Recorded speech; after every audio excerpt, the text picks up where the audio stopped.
Bueno, buenas.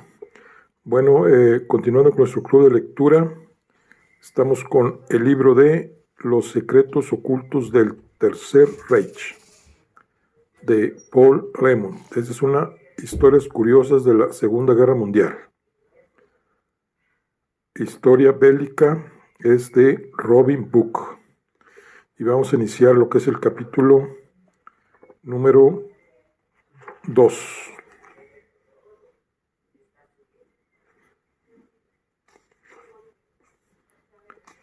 Capítulo 2,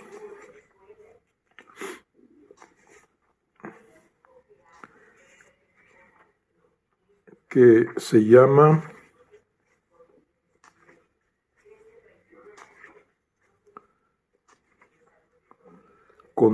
Condenado al fuego de los infiernos. Capítulo 2. Dice: por muy sabio que sea un hombre, estoy seguro de que estará contento de saber cuáles son los pensamientos que hilan el tejido de esta narración y cuáles son los impulsos morales que imparte. El que busca acrecentar su sabiduría a través de este cuento no debe sorprenderse ante los elementos opuestos que en él aparecen. Aquí debe aprender a huir, allá a perseguir, debe aprender cómo evitar, cuándo culpar y cuándo alabar. Solo en el que es experto en todas estas posibilidades se confirmará la sabiduría. Si no se queda sentado demasiado tiempo, si no se equivoca en sus pasos, sino que comprende, entonces solo él alcanzará su meta. El que entra en toda clase de falsedad en su disposición se condenará al fuego de los infiernos. Destruye toda su buena fama como el granizo destruye la fruta. Su fidelidad tiene una cola tan corta como la de la vaca, que cuando la pica el tábano tiene muchas dificultades en apartar la tercera picadura dada la escasa longitud de su cola. Esto lo dijo Wolfram von Eschenbach, Parzival.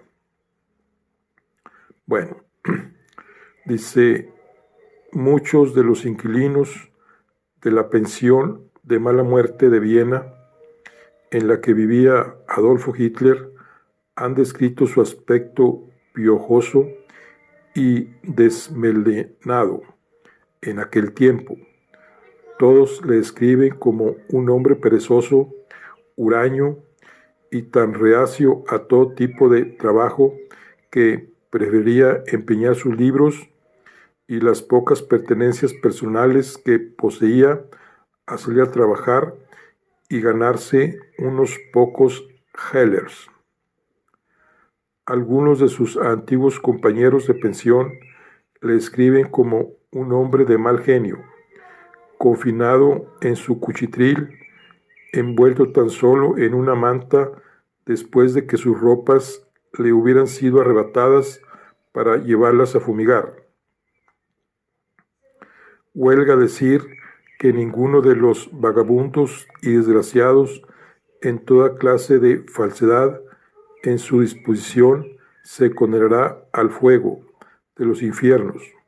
Destruye toda su buena fama como el granizo destruye la fruta. Su fidelidad tiene una cola tan corta como la de la vaca, que cuando le pica el tábano tiene muchas dificultades en apartar la tercera picadura, dada la es que compartían su miserable entorno. Tenía la menor idea del calibre del hombre que 20 años más tarde se convertiría en el líder del pueblo alemán, ni tenían tampoco la más ligera idea de la verdadera naturaleza de sus estudios, sus ambiciones de grandeza o sus incursiones a través de las drogas en las alturas de la conciencia trascendental. Aún así, la mayoría de las biografías reconocidas de Hitler se han apoyado sin excepción en los informes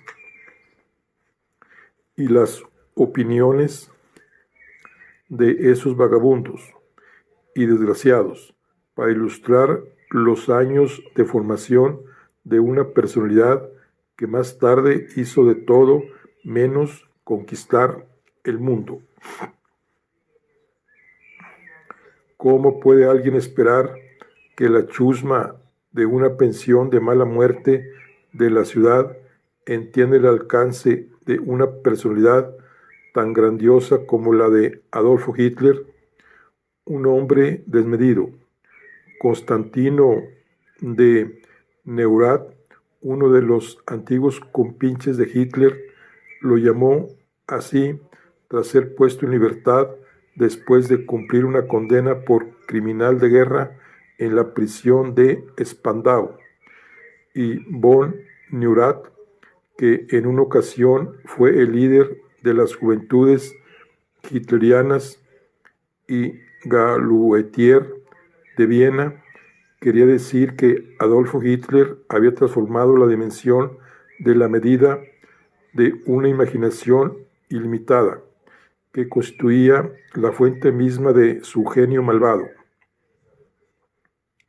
Wallenstein, que comprendería los procesos mentales de Adolfo Hitler a todos los niveles y que se convertiría algún día en el consejero confidencial de Sir Winston Churchill en lo concerniente al Führer nazi y a sus más estrechos colaboradores, encontró bastantes dificultades en seguir la pista del artista empobrecido. Durante un par de semanas paseó por los lugares de interés turístico más importantes de la ciudad, lugares que los oriundos de Viena raras veces visitaban: la iglesia de San Esteban, el palacio de verano de los Habsburgo, la ópera, la escuela española de equitación, la Ringstrasse y, por supuesto, el café de Melén Kolmark, donde lo había visto por primera vez. Como último recurso, volvió a la librería en el caso antiguo de la ciudad en la que había comprado el ejemplar de Hitler de Parsifal. Era un disparo al azar, pero mereció la pena. El propietario Ernesto Prichet mostró un interés inmediato al oírle mencionar el nombre de Hitler y le invitó a pasar a la pequeña oficina situada en la trastienda. Presteche era un hombre de aspecto malévolo, calvo y encorvado, y con cara de sapo. A Walter Steins le desagradó desde el primer momento. Al parecer, Hitler visitaba la tienda con regularidad, pero Presteche no le veía desde hacía 3 semanas. Sabe que siempre puede venir a comer algo y a charlar, dijo Presteche. Es demasiado orgulloso para aceptar regalos o dinero. Le permití empeñar sus libros y sus pertenencias para reunir el dinero suficiente con que cubrir sus necesidades básicas. Sus libros no valen nada, pero me proporcionan un pretexto para darle unos cuantos hellers. Extendió el brazo para coger una pequeña pila de libros colocados en un rincón de su oficina y dijo: «Mire estos». Emborrona así todos sus libros. Apenas hay una página que no esté llena de anotaciones. Por lo general no los vendo. Mi ayudante cometió un error al venderle ese libro.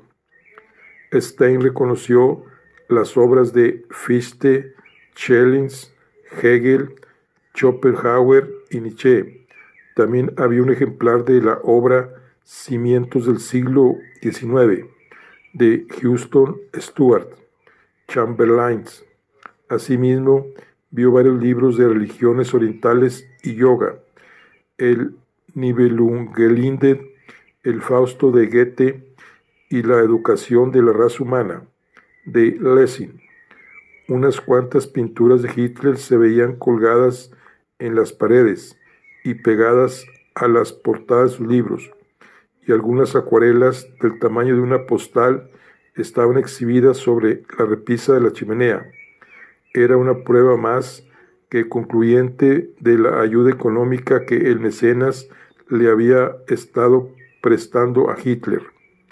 También se veían otros objetos significativos que no escaparon a la perspicaz mirada de Stein, cosas como reproducciones de alquimistas en plena tarea y cartas y símbolos astrológicos colgaban junto a póster pornográficos, el tipo de ilustraciones viles que se encontraban en aquel tiempo junto con la literatura antisemita.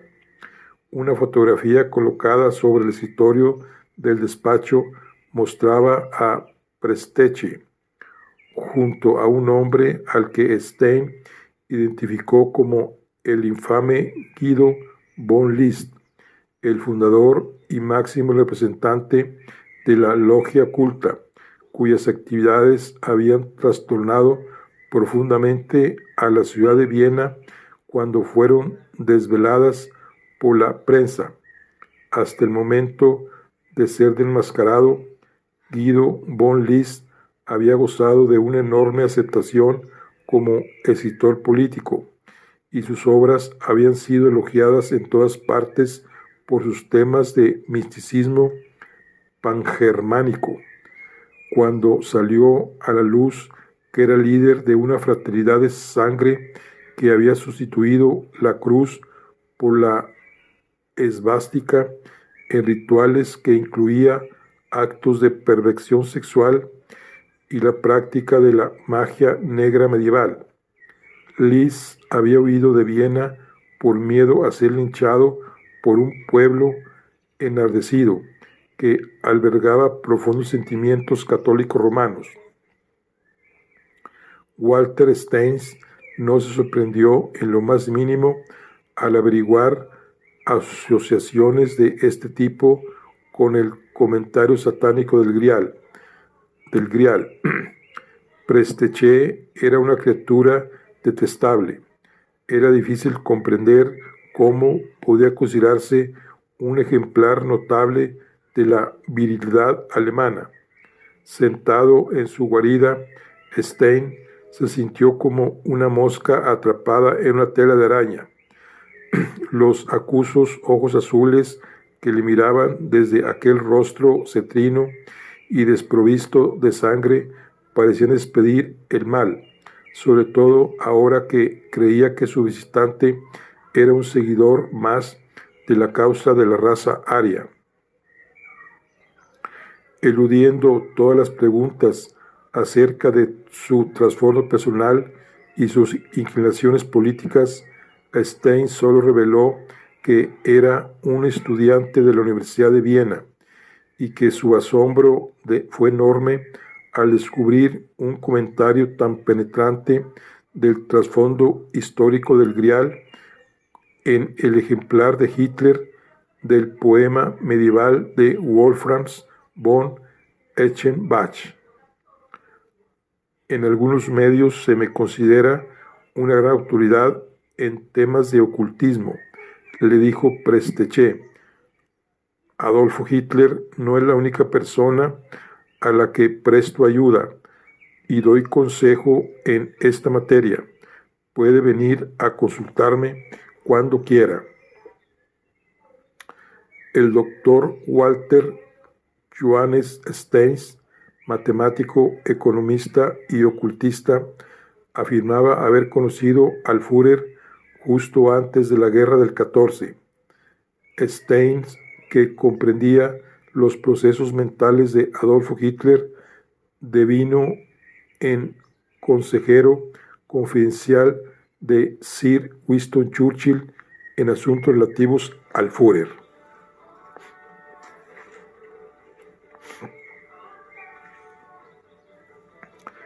Guido von List, escritor político pangermanista, fundador y máximo representante de la logia oculta.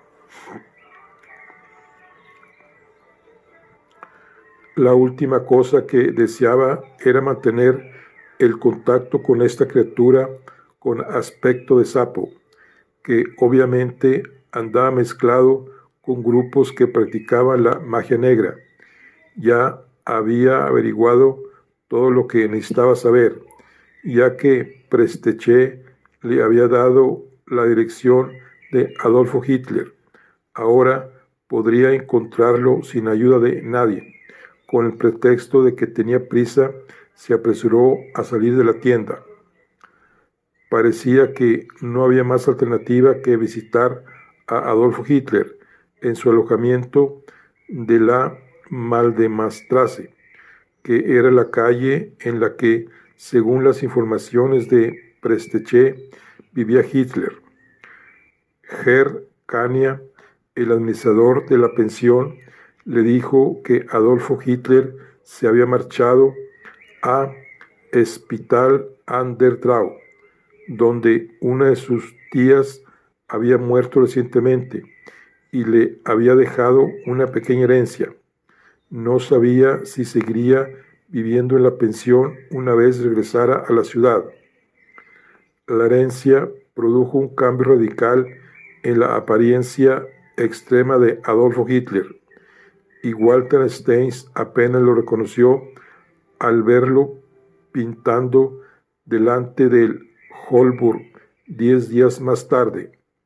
El flequillo castaño y lacio y el bigotillo siguen ahí, pero se había afeitado la barba y el barbero le había hecho un corte de pelo corto en la nuca y en ambos lados de la cabeza. Llevaba un traje oscuro y una camisa blanca y muy limpia, y ahora sus pies estaban bien protegidos por un par de relucientes botas nuevas. Resultaba difícil creer que se trataba del mismo sujeto medio muerto de hambre y vestido con harapos que había visto por el escaparate del Demel hacía más o menos un mes.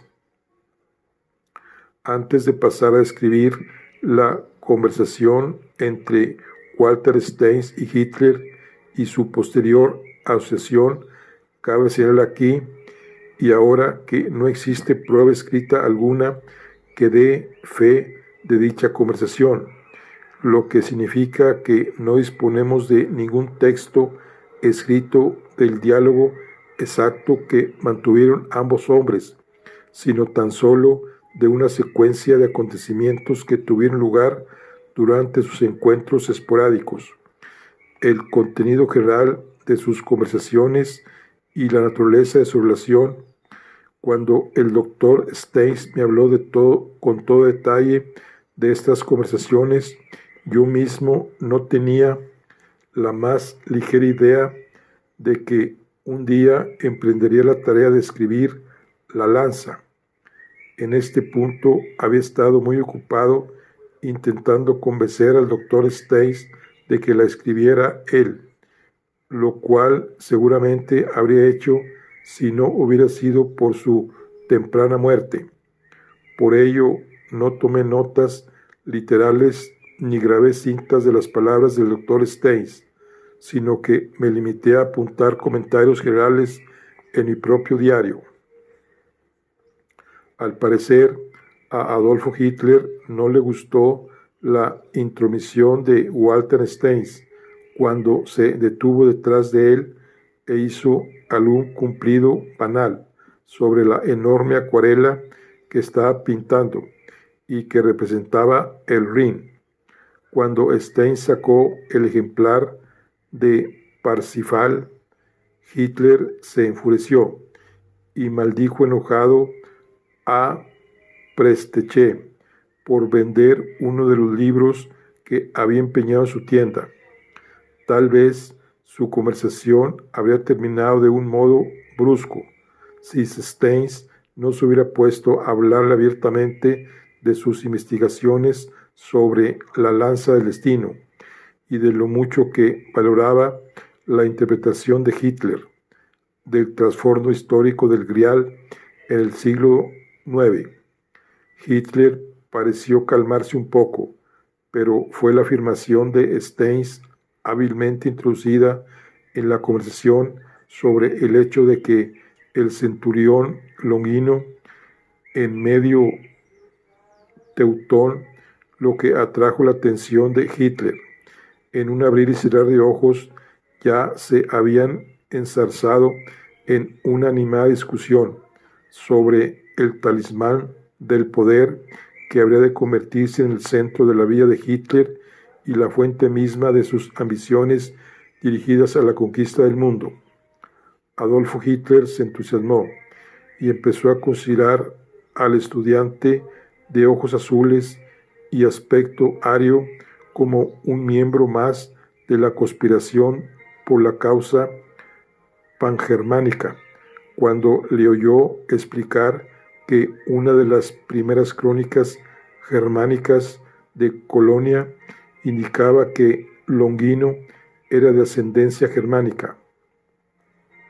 Esta crónica menciona una carta que Gayo Casio envió desde Jerusalén a su pueblo natal de Sobingen, cerca de El Wangen, carta en la que el oficial romano describía el papel crucial que había desempeñado en la crucifixión del Mesías judío.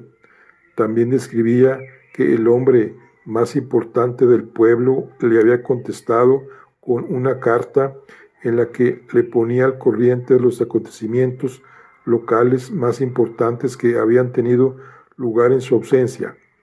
Al cabo de una hora de conversación, en el curso de la cual Adolfo Hitler hizo gala de vastos conocimientos acerca de la leyenda asociada a la lanza del destino y el modo en que dicha leyenda se había ido cumpliendo a lo largo de los siglos, ambos hombres atravesaron juntos el Rin para entrar en la Welliche Schatzkammer y contemplar la antigua arma.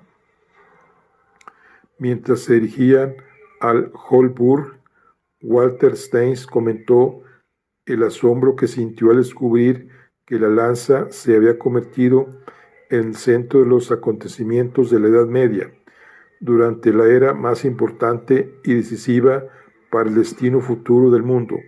Sobre todo, dijo Adolf Hitler, le habían fascinado los increíbles prodigios que siempre parecían tener lugar inmediatamente antes de la muerte del hombre que la poseía, es decir, cuando la lanza está a punto de cambiar de manos. Habló de los ominosos prodigios que tuvieron lugar justo antes de la muerte de Carlomagno, que habían sido anotados con cierto detalle por Einar Harz, un cronista contemporáneo de la corte de los francos. Narró cómo después de la última de las 47 campañas victoriosas de Carlomagno, cuando volvió de Sajonia, un cometa cruzó el cielo y el caballo del emperador se encabritó de pronto y lo tiró al suelo. El gran emperador cayó con tal violencia que se le desprendió el cinturón y la lanza salió despedida para quedar a 6 metros de distancia.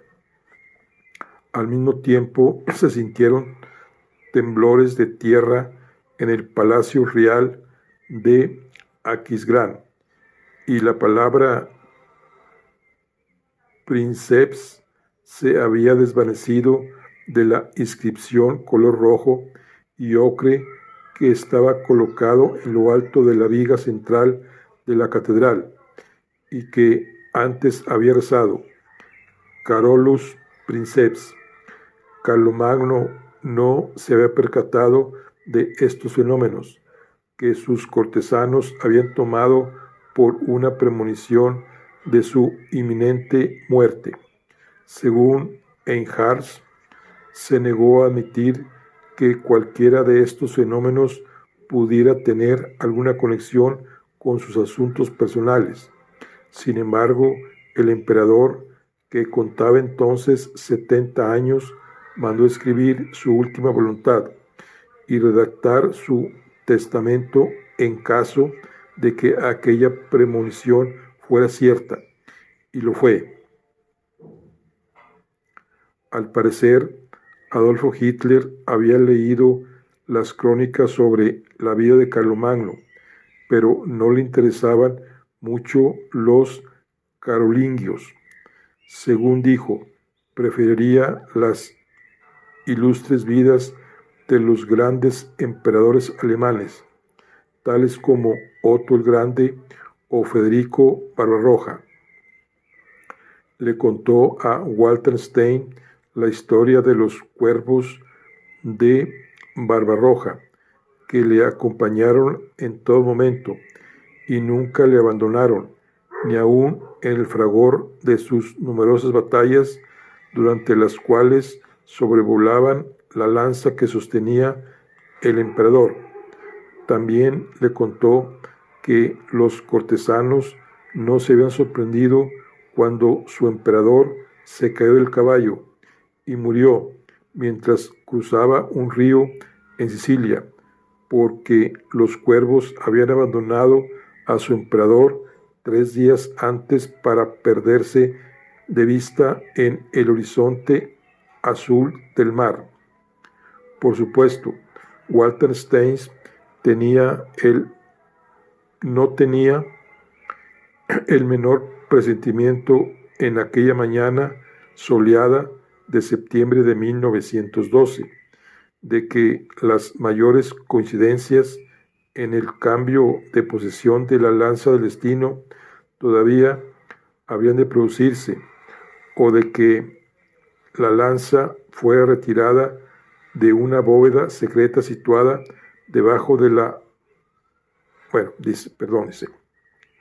dice otra vez, por supuesto, Walter Stein no tenía el menor presentimiento en aquella mañana soleada de septiembre de 1912, de que las mayores coincidencias en el cambio de posesión de la lanza del destino todavía habían de producirse, o de que 33 años más tarde él mismo sería responsable indirecto de que la lanza fuera retirada de una bóveda secreta situada debajo de la fortaleza de Nuremberg, en el mismo instante en que Adolfo Hitler está a punto de quitarse la vida en el búnker de la OHL en el Berlín derrotado. Walter Stein había visto la lanza muchas veces antes de aquel día. Siempre le había parecido terrorífico considerar las asociaciones de esta antigua lanza de hierro a algunos de los nombres más importantes de la historia de Europa. Sin embargo, aquella mañana la lanza evocó en su corazón por primera vez una profunda compasión por la vida de sacrificio que llevó Jesucristo, cuya sangre había sido derramada por su punta afilada. Durante varios minutos permaneció ahí en profunda meditación y olvidó por completo que se hallaba en compañía de Adolfo Hitler y de la leyenda de la lanza o de la serie de personajes históricos que la habían cumplido.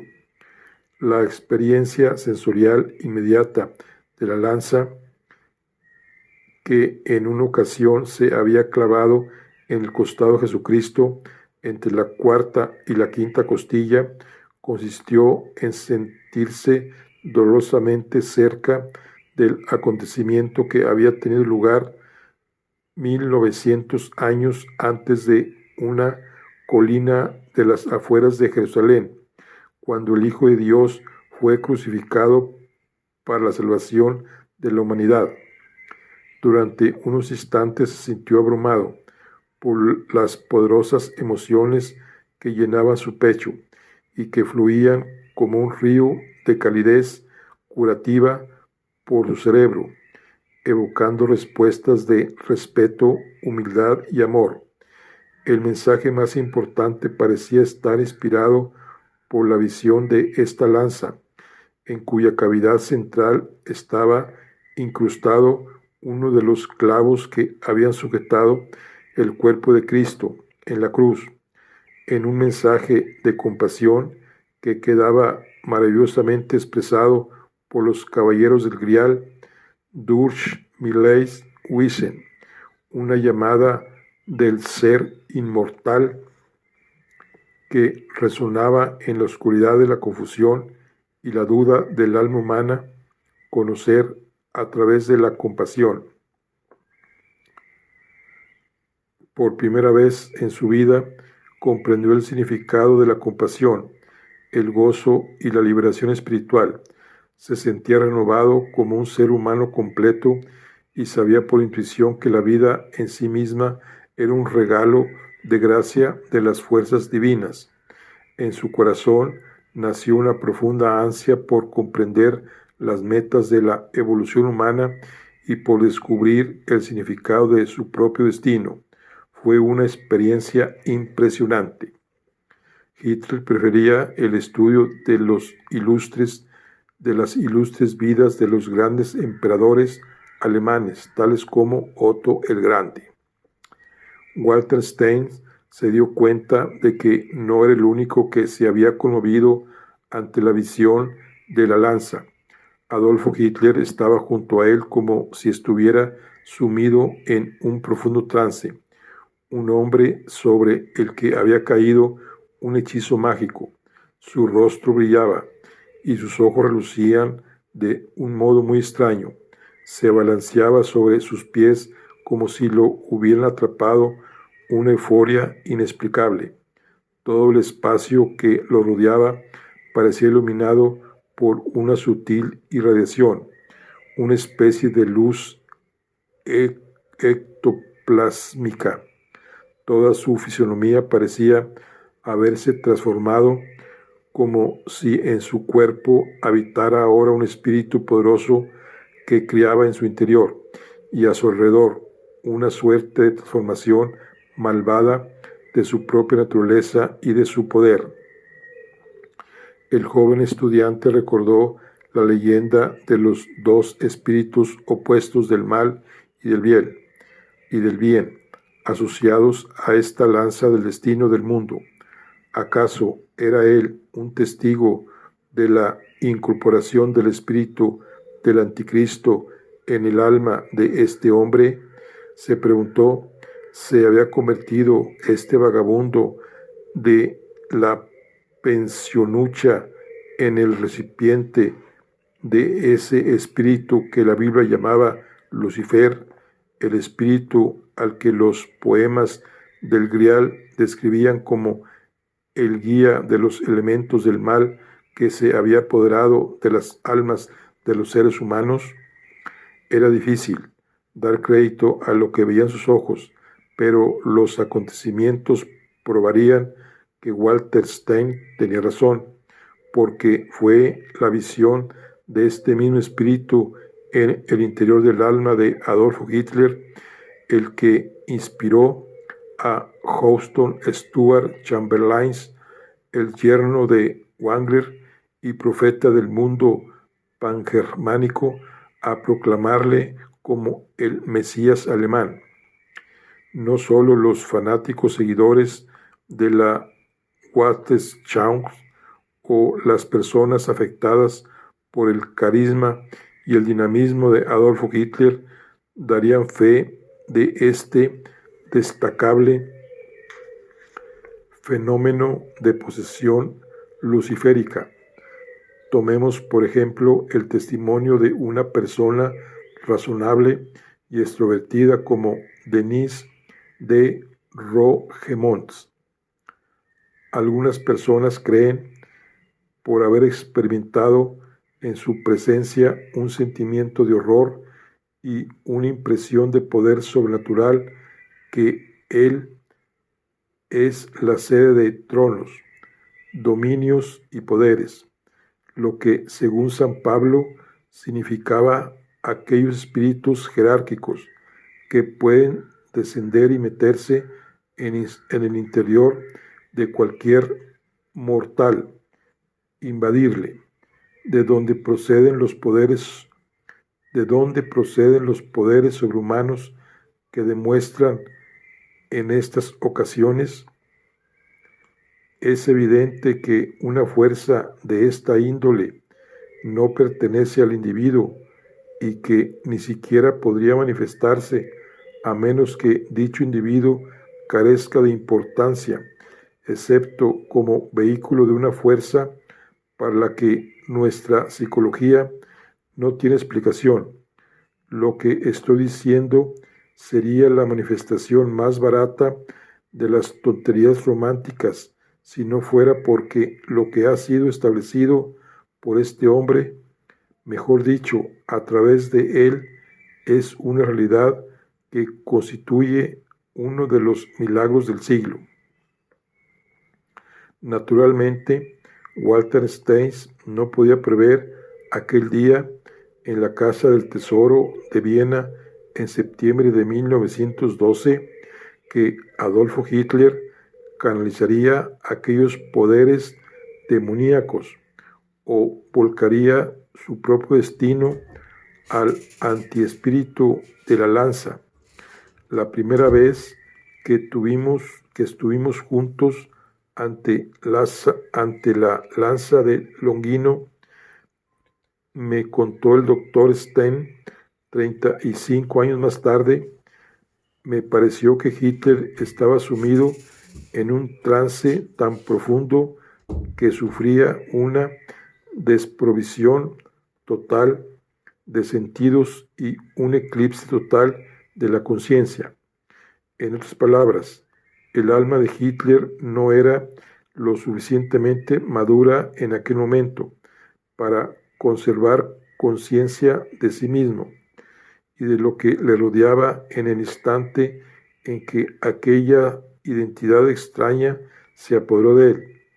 Durante los 6 meses siguientes, en el curso de los encuentros y las conversaciones esporádicas con Hitler, Walter Stein sería testigo de un desarrollo hacia la madurez del alma de este extraño personaje, a través del cual se convirtió en un instrumento cada vez más consciente y receptivo del espíritu diabólico que le había invadido. Voy como un sonámbulo ahí donde me lo dicta la providencia, dijo Hitler en una entrevista para la prensa. Qué tragedia que estos robustos pero escépticos observadores del nacimiento del Tercer Reich no fueran capaces de comprender la aplastante verdad de aquellas palabras. Cuando el doctor Steins narraba la dramática escena que tuvo lugar en el Hofburg, le pregunté qué rumbo habría tomado si se hubiera dado cuenta entonces del pavoroso reino de terror y destrucción que desencadenaría las fuerzas demoníacas que operaban a través de Adolfo Hitler. ¿Existía, de hecho, alguna justificación para el aniquilamiento de estos vehículos del mal antes de que el mal tuviera tiempo de salir a la superficie? Como respuesta, Stein citó el ejemplo de Federico Stab, que planeó matar a Napoleón mientras pasaba revista a su guardia en Schönbrunn. Stab, un estudiante, se adelantó para pedir un favor a Napoleón. Fue registrado y se descubrió que llevaba consigo un cuchillo largo y afilado. Cuando le interrogaron, respondió sin miedo que, en efecto, había tenido la intención de matar a Napoleón. Napoleón interrogó a Stab personalmente y su ayuda de cámara actuó de intérprete. ¿Por qué querías matarme?, preguntó. Porque habéis traído el infortunio a mi país. ¿Te he causado dolor de algún modo? en la misma medida que a casi todo el mundo en Alemania. ¿Quién te incitó a cometer este crimen? Nadie. Lo decidí por mí mismo porque estaba convencido de que si os mataba, prestaría el mayor servicio posible a mi país y al resto de Europa. Estás loco o si no enfermo, ni lo uno ni lo otro. El doctor Corvisart fue consultado y constató que en efecto el joven gozaba de una salud de hierro. Napoleón se ofreció a perdonarle. No quiero ser perdonado, replicó el joven. Lamento no haber tenido éxito, pero dime, si te perdonara, ¿me estarías agradecido? Seguiría teniendo los mismos deseos de mataros. Stab murió gritando, larga vida a la libertad. Stabs, hijo de un pastor, era miembro de la élite de los Germán Orden, el círculo que conspiró para sacar la lanza del destino de Nuremberg antes de que el emperador pudiera poner las manos encima para utilizar el talismán a fin de cumplir sus ambiciones referentes a la conquista del mundo. El doctor Steins expresó su opinión en que estaba completamente justificado intentar asesinar a los tiranos, siempre y cuando no se pretendiera evadir las consecuencias de este acto. Se habría necesitado un gran coraje para matar a Hitler durante sus años de formación en Viena, porque al acto en sí se añadiría el estigma de la locura. ¿Quién había creído que un vagabundo que vivía en una pensión de mala muerte se convertiría un día en el mayor tirano de la historia mundial? Qué fácil es ser sabio después del acontecimiento. La relación que se estableció entre Walter Steins y Adolfo Hitler no puede ser descrita nunca como una amistad. Por su parte, Walter Steins descubrió que se podía sentir compasión y pena por una persona por la que uno no sentía aprecio y con la que no tenía ni la más mínima afinidad. Admito sin esfuerzo, dijo Stein más adelante, que me sentía fascinado por sus estudios acerca del Grial. Al mismo tiempo creía yo, y con poco acierto, según se demostró más tarde, que podía transformar su pensamiento y estimular algún sentimiento social auténtico. No cabe duda que poseía algunos dones notables, pero no de la clase que permitiría integrarlo en la sociedad, ni siquiera conseguirle lo necesario para vivir. Al parecer, Adolfo Hitler consideraba a Steins como un joven estudiante con mucho espíritu y una mente privilegiada, que con un poco esfuerzo podría ser conquistada para que se uniera a la causa racista pangermánica. Es indudable que se añadía un sentimiento de orgullo por estar instruyendo a un brillante estudiante universitario en materias que ningún profesor ortodoxo podría haberle enseñado. Siempre hubo una especie de enemistad latente entre ellos, y Hitler nunca manifestó un sentimiento cálido genuino hacia Steins.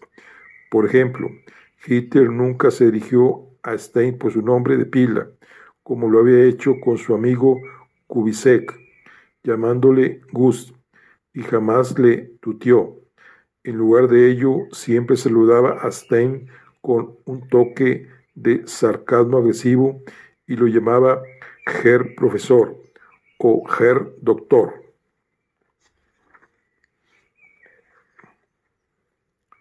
Walter Stein siempre tenía que arreglar sus encuentros a conveniencia de Hitler y en muchas ocasiones Hitler ni siquiera se molestaba en aparecer y dejaba a Stein esperando durante horas o buscándole en sus escondrijos habituales, la mayoría de los cuales eran cafés de la ciudad o en el polígono industrial de Viena,